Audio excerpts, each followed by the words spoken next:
దేశం భారతదేశంగా కీర్తించినటువంటి విషయము మనకు తెలుసు. అయితే ప్రపంచ తయారీ పెట్టుబడులకు కేంద్రంగా ఉండేటువంటి చైనా తర్వాత కూడా భారతదేశం అనేటువంటిది చైనా స్థానాన్ని పూర్తి చేస్తుంది అని చెప్పినటువంటి మాట నిన్నటి వరకే. నేటి మాట ప్రధానమంత్రి నోటి నుండి కూడా మార్పు రావడం అనేటువంటిది జరిగింది. దానికి కలిగినటువంటి కారణాలను మనం విశ్లేషించినట్లయితే దాని వెనుక తీవ్రమైనటువంటి నిర్మాణాత్మకమైనటువంటి వైవిధ్యాలు ఉండేటువంటి మాట వాస్తవం. ఎందుకంటే ఈ దేశము ఒక శ్రీలంక లాగాను, ఒక అర్జెంటీనా లాగాను, వెనిజులా లాగాను మరి పూర్తి స్థాయిగా ఆకస్మిక సార్వభౌమ పతనానికి అయితే ఈ దేశం అనేటువంటి దారి తీసే పరిస్థితి లేదు. ఎందుకంటే ఈ దేశంలో ఉండేటువంటి విదేశీ అధిక మారక నిల్వలు కానీ, స్థిరమైనటువంటి బ్యాంకింగ్ కానీ, స్థిరమైనటువంటి మరి ఈ దేశంలో ఉండేటువంటి ఆర్థిక వ్యవస్థ వల్ల ఈ దేశానికి అలాంటి పరిస్థితి రాదు. మరి ఆర్థిక మాంద్యం అనేటువంటిది ఆర్థిక మాంద్యం అనేటువంటిది ఎట్లా వస్తుంది అని మనం పరిశీలించినట్లయితే ఈ దేశంలో పెరుగుతున్నటువంటి నిరుద్యోగం కావచ్చు, వ్యవసాయ సంక్షోభం కావచ్చు, బలహీనమైనటువంటి కొనుగోలు శక్తి కావచ్చు, పెరుగుతున్నటువంటి అసమానతలు, కార్మికుల యొక్క మరి అసంతృప్తి, మరి సంక్లిష్టమైనటువంటి దీర్ఘకాలిక నిర్మాణాత్మక సంక్షోభానికి దారి తీయవచ్చు అని చెప్పేసి పరిస్థితులు నేడున్నటువంటి పరిస్థితి మనకు హెచ్చరిస్తుంది. మరి ముందున్నటువంటి మాట వేరు, ఇప్పుడున్నటువంటి ప్రభుత్వం యొక్క మాట వేరుగా ఉంది. పెరిగినటువంటి అధిక జీడిపి, జనాభాలో ఉండేటువంటి మరి ప్రజల యొక్క సామాజిక ఆర్థిక యొక్క అసమానతలను పూరించకుండా ఈ అసమానతలే రాబోయేటువంటి సంక్షోభానికి, ఆర్థిక లోటుకు ముఖ్యమైనటువంటి కారణాలుగా ఉండొచ్చు అని చెప్పేసి మరి దేశం లోపల ఆర్థిక శాస్త్రవేత్తలు విశ్లేషిస్తున్నటువంటి మాట వాస్తవం. కాబట్టి ఈ సంక్షోభం కేవలం ఆవర్తనమైనది లేదా తాత్కాలికమైనది కాదు.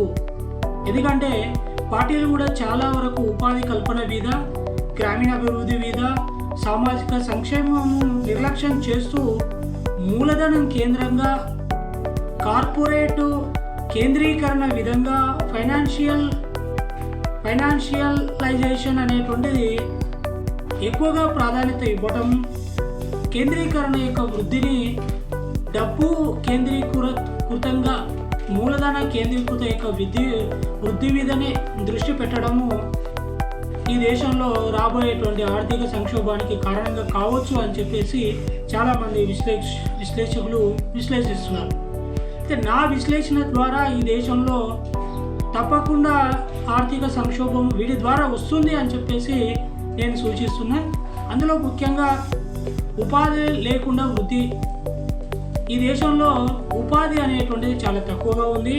ఈ దేశం యొక్క ఆర్థిక వ్యవస్థ మొత్తం కూడా ఉద్యోగాలు లేని వృద్ధి మీదనే ఆధారపడుతుంది. ఫలితంగానే ఈ దేశం లోపల నిరుద్యోగం పెరిగింది. కార్మికులకు సరైనటువంటి జీతాలు లేవు. ఉపాధి కల్పన అనేటువంటిది చాలా తక్కువగా ఉంది. మరి ఉపాధి అవకాశాలు అనేటువంటి కల్పించడంలో కూడా ప్రభుత్వం అనేటువంటిది ముందుకు రావట్లేదు. ఇది తప్పకుండా ఈ ఉద్యోగాల లేమి వృద్ధి అనేటువంటిది తప్పకుండా ఆర్థిక సంక్షోభాన్ని సృష్టిస్తుంది అని చెప్పేసి నా యొక్క ఆర్థిక విశ్లేషణ ద్వారా మీకందరికీ సూచిస్తున్నా. అదేవిధంగా ఈ దేశంలో ఉండేటువంటి కార్మిక శక్తి ముఖ్యంగా అధిక భాగం కూడా అసంఘటిత రంగం లోపల ఉంది. ఈ అసంఘటిత రంగంలో పనిచేస్తున్నటువంటి వాళ్ళకి తక్కువ వేతనాలు ఉండడం, ఉపాధి అభద్రతగా ఉండడం, సామాజిక భద్రత లేకపోవడం, నిరుద్యోగం అనేటువంటిది మరి అధికంగా ఉండి ఉద్యోగ కల్పన అనేటువంటి అత్యల్పంగా ఉండటం వల్ల ఈ అసంఘటిత రంగం లోపల అభద్రత భావంతో కార్మికులు జీవిస్తున్నారు. వారికి పూర్తి స్థాయిలో వచ్చేటువంటి జీతం అందక సగం జీతం చేత ఆర్థిక భద్రత అనేటువంటిది లేకుండా వాళ్ళు అశాంతికి గురవుతున్నారు. రాబోయే కాలంలో వీరి వల్లనే మరి ఆర్థిక సంక్షోభానికి కారణం కావచ్చు అని చెప్పేసి నేను భావిస్తున్నా. అయితే లక్షలాది మంది కూడా తక్కువ వేతనాల లోపలనే పనిచేస్తున్నారు.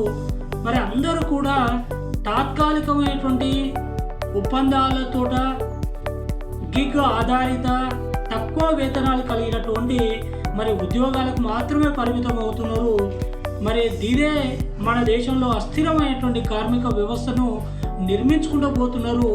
ఇది సంక్షోభానికి కారణం ఖచ్చితంగా అవుతుందని చెప్పేసి నేను భావిస్తున్నా.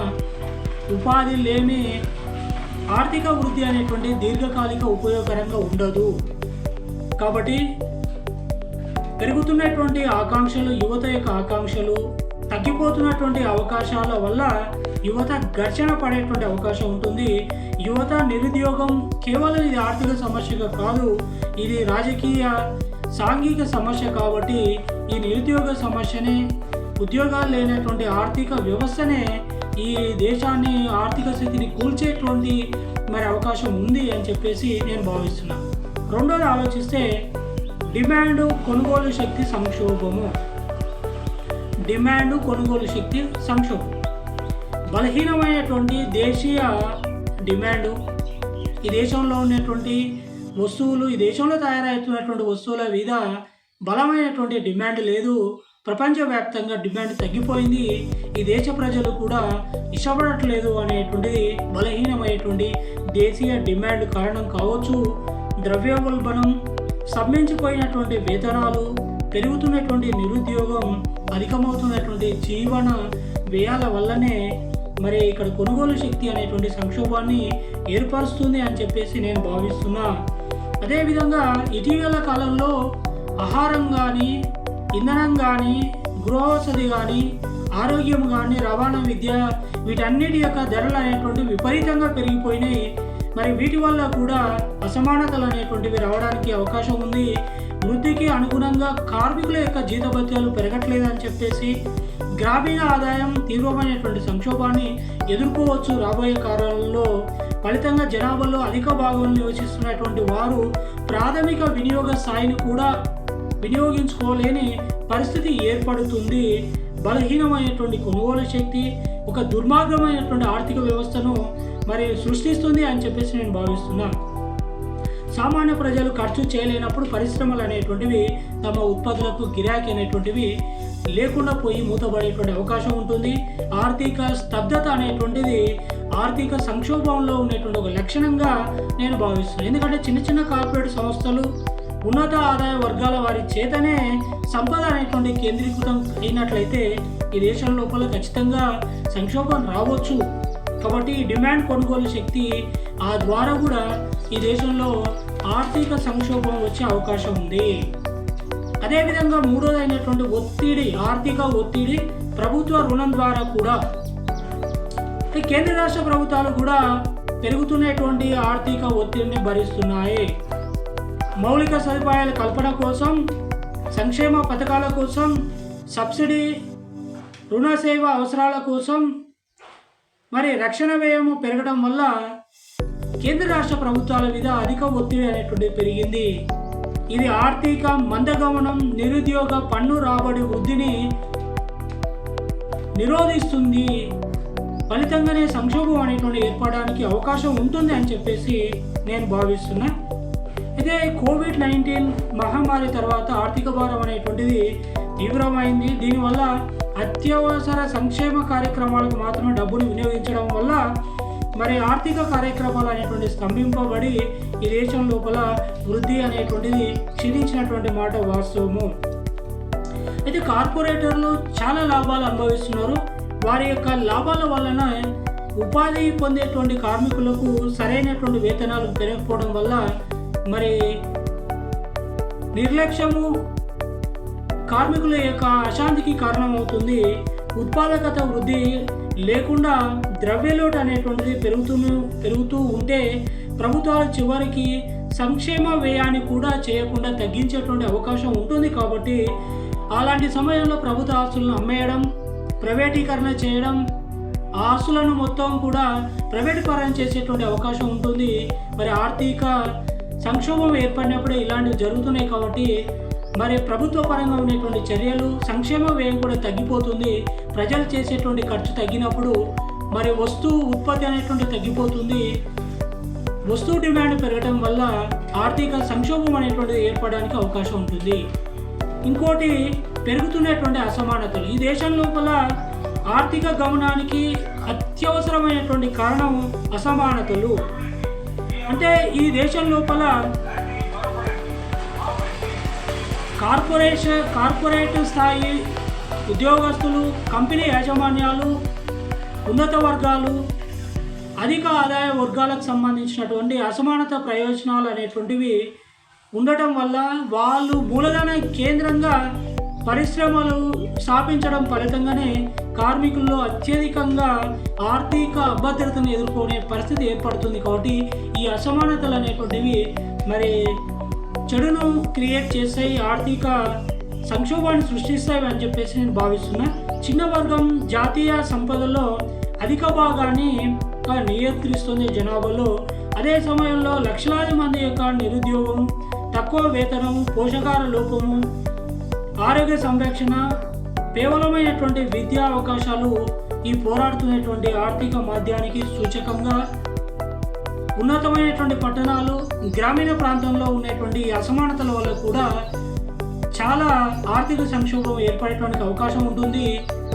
మరి వస్తువు ఉత్పత్తి, వస్తువు యొక్క రవాణా విషయంలో కానీ సరఫరా విషయంలో కానీ మరి అన్యాయం జరుగుతుంది. గ్రామీణ ప్రాంతంలో ఉన్నటువంటి పేదరికాలకు ఆహారం అనేటువంటిది అందక, పోషకాహార లోపం ఏర్పడడం, నాణ్యమైనటువంటి విద్య లేకుండా కావడం, మరి ఉద్యోగాలు అనేటువంటిది లేవి వ్యవసాయ సంక్షోభాన్ని సృష్టిస్తుంది. వ్యవసాయం అనేటువంటిది కూడా మరి అధిక రేట్ల వల్ల పెరిగేటువంటి మరి పెస్టిసైడ్స్, ఫర్టిలైజరు, మరి సీడ్స్ వల్ల ఆర్థిక సంక్షోభానికి గురి అవుతుంది. ఉత్పత్తి చేసినటువంటిది పెట్టే వ్యయానికి మరి సరిపోదు. అలాంటి ఆర్థిక సంక్షోభాన్ని మనం ముందున్నటువంటి కాలంలో అనుభవించాల్సి వస్తుంది అని చెప్పేసి ఈ దేశంలో నరేంద్ర మోడీ గారు ఒక సూచన చేయడం జరిగింది. అదే పొదుపు మంత్రము. ఈ పొదుపు మంత్రం ద్వారా కరెంటును పొదుపుగా వాడాలని చెప్పేసి, పెరుగుతున్నటువంటి ఇంధన రేట్ల వల్ల ఇంధనాన్ని కూడా పొదుపుగా వాడాలని చెప్పేసి, పెరుగుతున్నటువంటి విదేశాల్లో బంగారు యొక్క డిమాండ్ వల్ల ఈ దేశంలో బంగారు తక్కువ కొనుగోలు చేయాలి అని చెప్పేసి, మరి రూపాయి పతనం వల్ల మరి విదేశీయుల యొక్క ఇన్వెస్ట్మెంట్ యొక్క స్థాయి తగ్గిపోవడం వల్ల ఈ దేశంలో ఉన్నటువంటి దేశీయ తయారీ అనేటువంటి తగ్గిపోతుంది. మరి డిమాండ్ అనేటువంటిది తగ్గడానికి అవకాశం ఉంటుంది. కాబట్టి మీరు దేశీయంగా తయారైనటువంటి వస్తువులను వాడండి అని సూచించడం జరిగింది. ఇవన్నీ కూడా ఈ ప్రపంచంలో జరిగినటువంటి ఇజ్రాయిల్, ఇరాన్ మీద జరిగినటువంటి దాడి, రష్యా ఉక్రెయిన్ మీద చేసినటువంటి దాడి, ఇజ్రాయెల్ గాజా మీద చేసినటువంటి దాడికి ప్రత్యక్షంగా సాక్ష్యంగా ఇవి ఉన్నాయి. చాలా దేశాలు ఇప్పటికీ ఆర్థిక మరి సంక్షోభాన్ని అనుభవిస్తున్నాయి. మనం కూడా ఆయిల్ను ఉత్పత్తి చేసి ముడి సరుకును, ఆయిల్ను ప్రపంచ దేశాలకు ఎగుమతి చేసేటువంటి మరి అరబ్ కంట్రీలు ఇప్పుడు సంక్షోభంలో ఉన్నట్లయితే వాళ్ళు ఉత్పత్తి చేసినటువంటి ఆయిల్ యొక్క, క్రూడ్ ఆయిల్ యొక్క రేటు విపరీతంగా పెరిగిపోతుంది.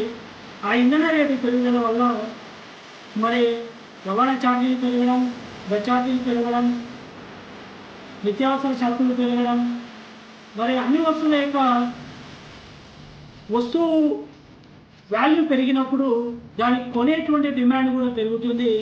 మరి డబ్బు అనేటువంటిది సమృద్ధిగా దొరకనప్పుడు మరి మాధ్యమం అనేటువంటిది ఏర్పడుతుంది. అదే సంక్షోభాన్ని క్రియేట్ చేస్తుందని చెప్పేసి ఈ దేశంలో నరేంద్ర మోడీ ముందుగా ఊహించడం అనేటువంటిది జరిగింది. నేను కూడా ఒక సోషలిస్ట్గా చెప్తున్నా, ఇలాంటి సమయంలో దేశం యొక్క ఆర్థిక పరిస్థితిని కాపాడడం ముఖ్యము. ఈ దేశాన్ని ఆర్థికంగా నిలబెట్టడం కోసం బలమైనటువంటి ఆర్థిక వ్యవస్థ కలిగినటువంటి దేశాన్ని ఆర్థికంగా కాపాడడం కోసం ప్రతి ఒక్కరూ కృషి చేయాలి. దానికోసం నేను కూడా పొదుపు మంత్రాన్ని చెప్పిస్తున్నా. మీరు కరెంటును కూడా ఎక్కువగా వాడకండి, ఎక్కువ ఇంధన ఆయిల్ను వాడకండి. దేశీయంగా ఉత్పత్తి అయినటువంటి వస్తువులను మాత్రమే, ఇంటి నుంచి మీరు వాడేటువంటి బట్టలు కానీ, ఎలక్ట్రికల్ సామాన్లు కానీ, కార్లు కానీ, మీరు వాడే ప్రతి ఒక్క వస్తువు కూడా దేశీయంగా తయారయ్యేటువంటి వస్తువులను మాత్రమే వాడండి. వాటి వల్ల కొంతవరకు ఆర్థిక మాంద్యం అనేటువంటి ఆర్థిక సంక్షోభాన్ని నివారించవచ్చు. అదేవిధంగా ఈ దేశంలో నల్ల డబ్బు అనేటువంటిది ఉంది. మరి చాలామంది ధనవంతులు, కార్పొరేట్ వ్యవస్థకు సంబంధించిన యాజమాన్యులు మరి నల్ల డబ్బును బ్లాక్ మనీ చేసేటువంటి అవకాశం ఉంటుంది. ఇలాంటి సందర్భంలో అలాంటి వాళ్ళని నేను హెచ్చరిస్తున్నా, డబ్బును జాగ్రత్తగా ప్రభుత్వ లెక్కల పరంగా ఖర్చు చేయాలని చెప్పేసి సూచిస్తూ, ఈ రాబోయేటువంటి ఆర్థిక మాధ్యాన్ని అందరూ కూడా అన్ని పార్టీలు అందరూ కలిసి ఉమ్మడిగా ఆ సంక్షోభాన్ని ఎదుర్కోవాలని చెప్పేసి కోరుకుంటూ ముగిస్తుంది.